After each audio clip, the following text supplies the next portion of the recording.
à cause que leurs partisans prennent aussi leurs différences à cœur. Il y a 3 principales causes, dont l'ethnie, la politique et l'économie. Pour ce qui est des Dinkas, l'ethnie du président Salva Kiir, et les Nuer, celle du vice-président Riek Machar, ils sont les 2 ethnies qui séparent le Soudan du Sud, en 2 parties qui s'opposent. L'ethnie des Dinkas représente une communauté beaucoup plus grande que celle des Nuer, donc ceux-ci revendiquent le respect de leurs droits pour former un groupe ethnique minoritaire. Depuis, des rivalités politiques entre le président Salva Kiir et son ancien vice-président Riek Machar se reposent sur le régime issu de l'ex-rébellion sudiste.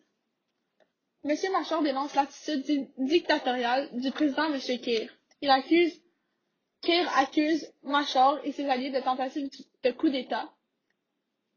Quant à Riek, il accuse le président Kiir de vouloir éliminer ses rivaux. En 2015, un accord de paix permet à M. Machar d'être réinstallé au poste de vice-président et de revenir à Juba. Mais après les combats, en juillet 2016, il fuit le pays. Finalement, les États pétroliers au nord sont exploités par les 2 opposants du sud.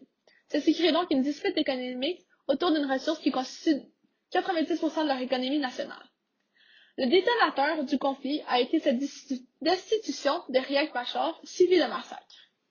Pendant ce conflit, les droits humains ne sont pas respectés puisque des crimes de guerre et des crimes contre l'humanité sont présents.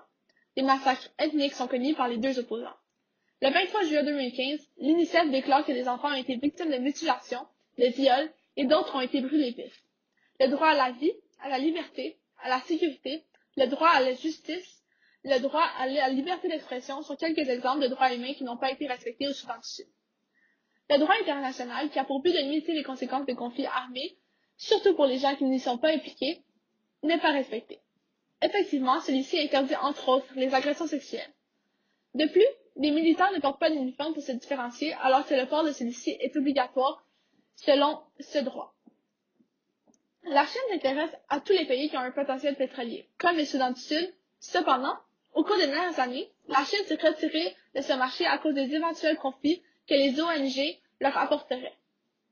Un ONG, par définition, c'est un organisme à but non lucratif, non gouvernemental, qui se présente sur la scène internationale dans le but de réduire les disparités.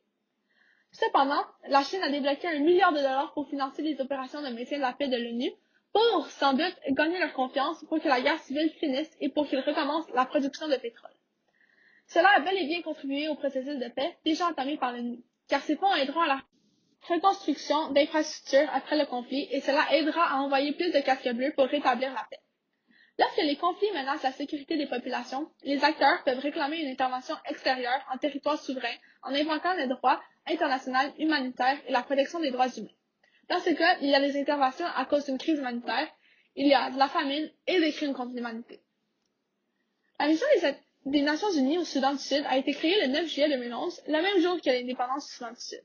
Son but était de maintenir la paix de la population. Ceci est une action militaire en réponse à une crise régionale. Lorsque cette mission est entreprise directement par l'ONU, elle demande à ses pays membres une participation en troupes, comme les 12 000 casques bleus que l'ONU a envoyés. Le maintien de la paix est une mission de prévention d'un conflit qui a plusieurs objectifs. Par exemple, engager des opérations de désarmement, de démobilisation, appuyer des opérations humanitaires, donner une assistance dans le domaine des droits de l'homme, assurer l'ordre public.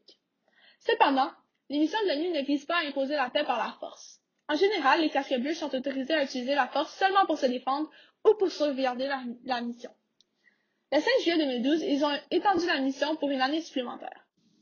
Le 24 décembre 2013, le Conseil de sécurité des Nations Unies vote à l'unanimité l'autorisation d'augmenter les effectifs militaires de 7 000 à 12 500 hommes, ainsi que des effectifs policiers de 900 à 1 323. Ceci montre donc que les tensions ont augmenté au Soudan du Sud en 2011 et 2013. En 2016, des membres de l'ONU affirment que le processus de nettoyage ethnique est en cours. Selon eux, le pays présente des signes de génocide imminent. La crise au Soudan du Sud est un sujet très important au sein de l'Assemblée générale des Nations Unies. Le président du Soudan du Sud, Salva Kiir, et le chef rebelle Riek Machar ont signé un accord de paix lors d'un sommet régional, une nouvelle tentative pour mettre un terme à la guerre civile dévastatrice et ensanglante que le pays connaît depuis près de 5 ans. La signature de ce nouvel accord de paix donne l'espoir d'un règlement politique, même si le cessez-le-feu a été plusieurs fois violé depuis.